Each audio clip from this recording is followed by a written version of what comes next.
My name is Salma and I'm a student at De Anza College studying criminal justice.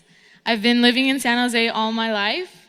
My dream is to start a business with my sister, but I also want to be a detective, a model, and a teacher.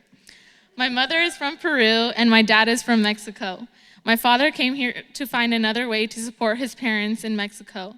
My mother came over here because she knew there were better opportunities in California than in Peru. And even though I wasn't around yet, I think they moved here to build a better life for me and my family.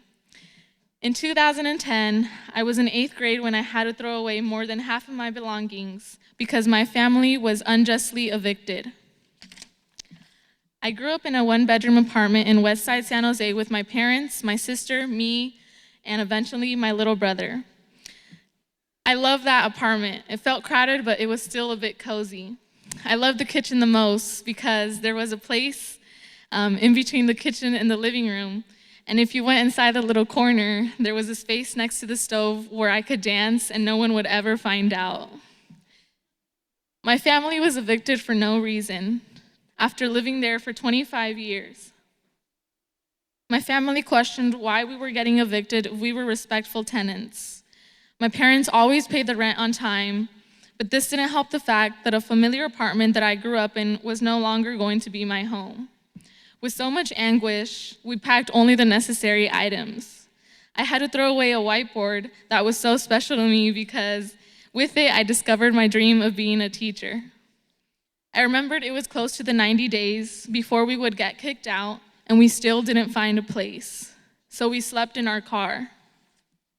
Since it was the middle of the school year, we didn't want to switch schools, so my mom reached out to a close friend. For the whole rest of the year, my parents lived in the east side, and my sister and I lived in the west side, and we would just see each other on the weekends. The friends we lived with became our family. They set up an inflatable mattress in their office, and we ate at the dinner table. It was hard for me and my sister because we'd feel lonely, but we had each other meanwhile.